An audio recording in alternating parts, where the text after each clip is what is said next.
혹시 또 이 가운데 나 지금 기분이 안 좋으니까 날 건드지 마라 뭐 이런 분이 계실지 모르겠습니다. 사실 좋은 말도 조심할 때가 필요할 때가 있습니다. 이 감사의 말도 그런 것 같아요. 예전에 섬기던 목사님께서 부교육자들에게 장례를 집도할 때는 꼭 기도할 때 조심해라, 이 감사합니다부터 얘기하는 거 조심해라, 슬퍼하고 괴로워하는데 그 앞에서 감사합니다 이러면은 물론 그 뜻이 알겠지만 얼마나 마음이 슬플 수 있겠느냐. 특히 믿지 않는 사람 같으면 오해할 수 있다. 그래서 그렇게 가르치신 적이 있습니다. 그렇죠. 우리의 믿음이 다른 슬픈 자에게 참 상처가 되면 안 될 것입니다. 이 감사도 마찬가지죠. 나의 감사가 어떤 이에게 상실과 더 아픔이 되어서는 안 될 겁니다. 역사상 가장 유명한 선박 침몰 사고를 하면 떠올리는 사건이 있죠. 한참 우리가 태어나기도 전에 사건이지만 여전히 최고의 사건, 타이타닉. 그 소재로 한 그 영화 마지막 부분을 보면 그나마 그 중에 구조선 덕분에 생명을 건진 사람들의 모습을 보여주는 장면이 있습니다. 그런데 그들이 우리는 살아남았다라고 기뻐하는 모습이 아니라 하나같이 정말 우리만 살아남았구나, 우리에게 양보한 사람들과 저 죽어가는 사람들, 그 사람들 생각하면서 죄책감에 비통함에 아무 말 못하고 고개를 숙이는 장면이 잠시 나옵니다. 그런데 올해 추수감사절에 어쩌면 그런 마음이 조금씩 드는 것 같아요.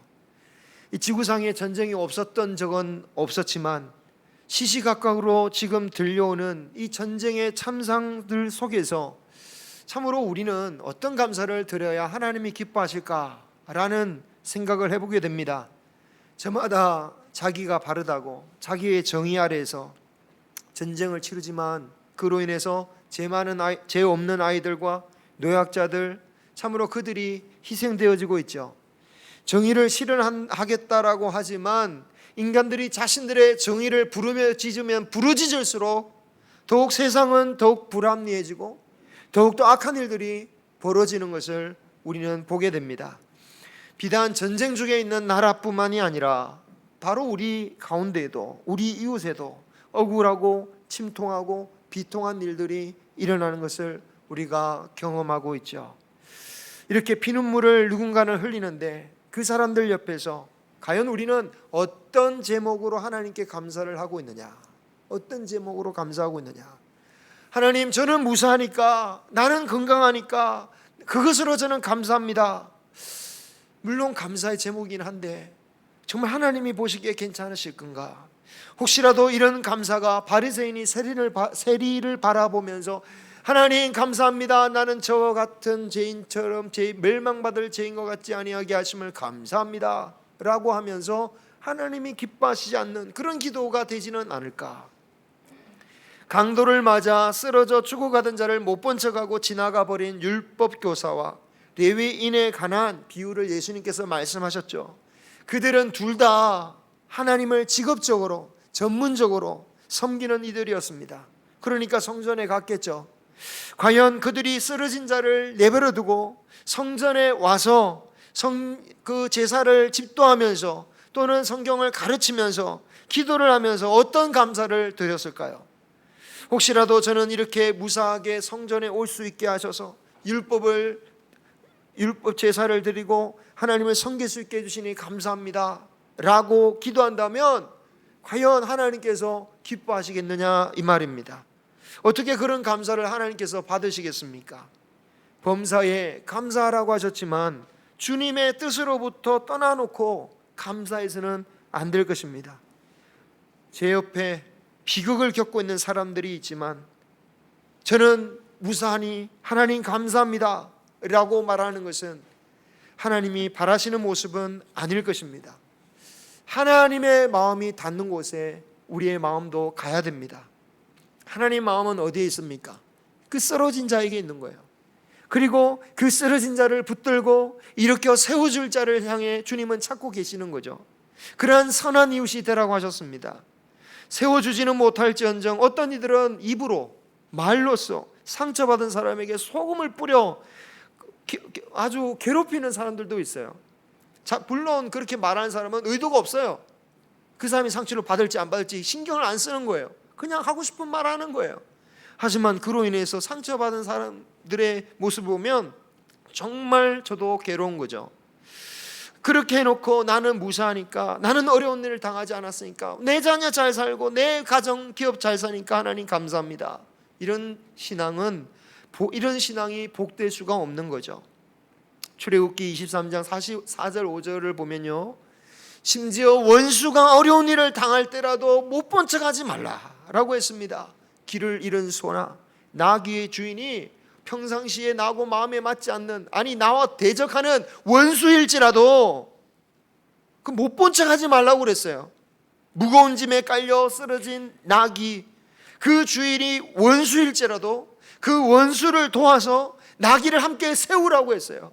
원수의 재산을 망가뜨리지 말라고 그랬어요.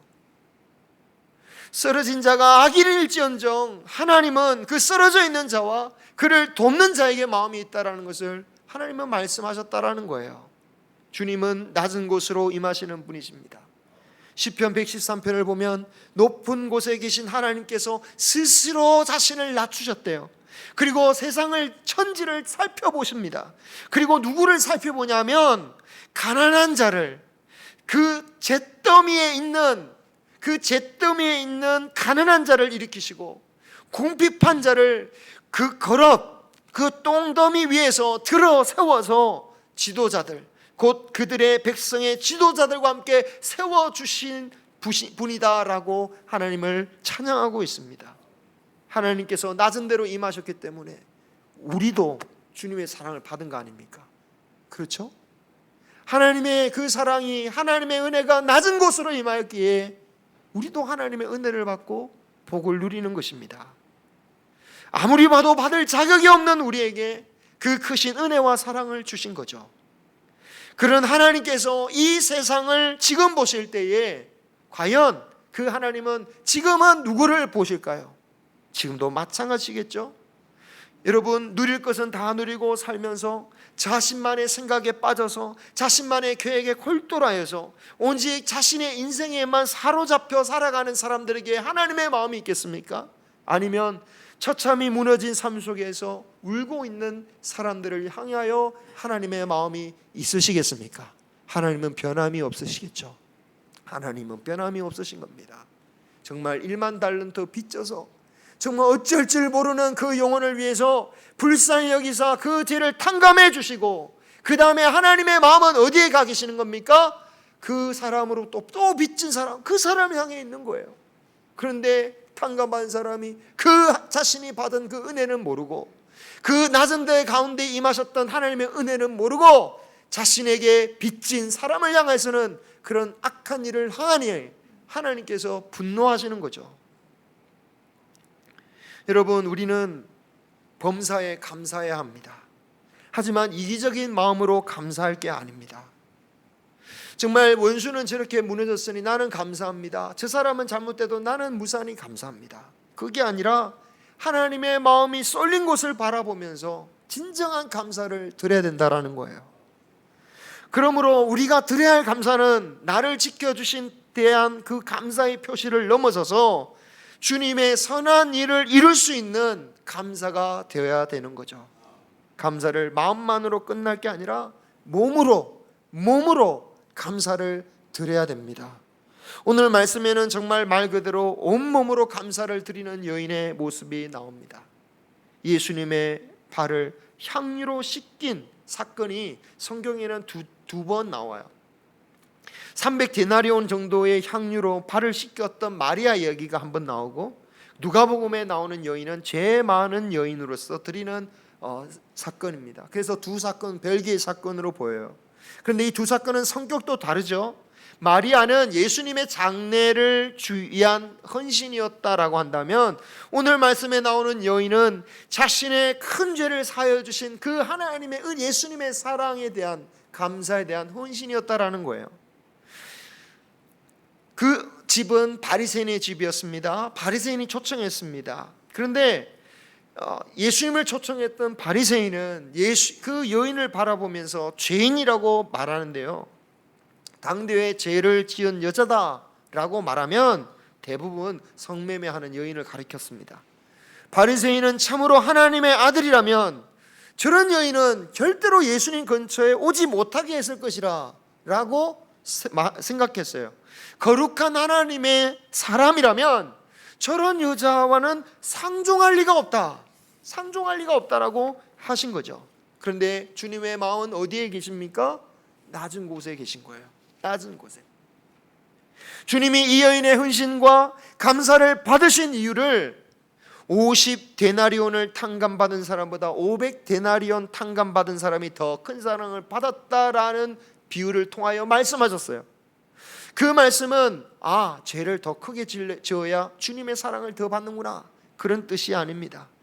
하나님의 주신 은혜를 깊이 깨달으면 깨달은 사람일수록, 즉 자신의 죄악을 많이 깨닫기에 낮고 낮아진 사람, 그런 사람이야말로 진정으로 더 큰 사랑을 받은 사람이다.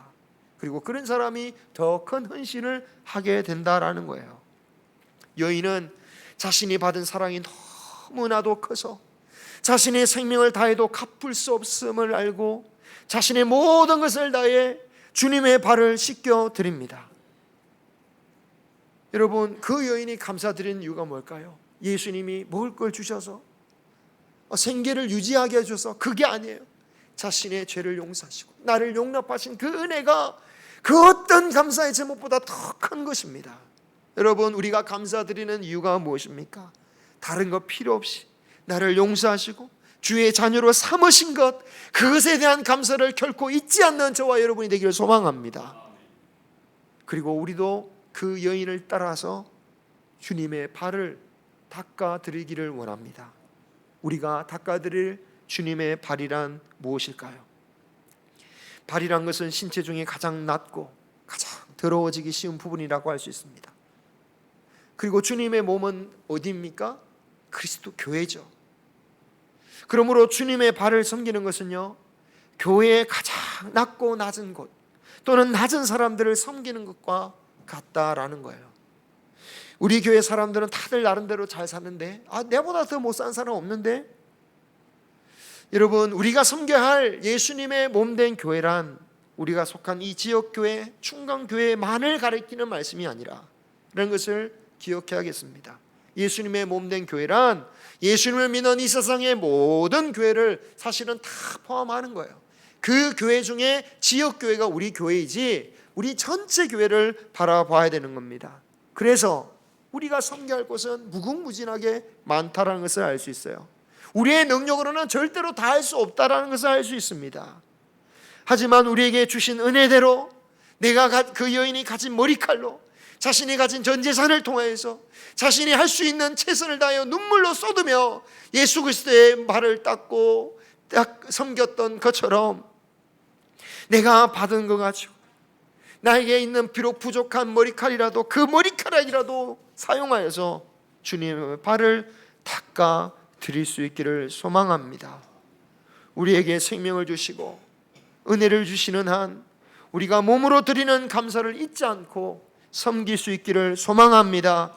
가까이에 우리 근처에 있던 성도이건 아니면 일면식 하나도 없고 평생 만날 일 없는 저 멀리 있는 성도라고 불리는 사람들, 그러나 그들을 향해 주님의 발을 닦는 심정으로 섬기며 나에게 주신 은혜를 온몸으로 감사드릴 수 있는 저와 여러분이 되기를 소망합니다.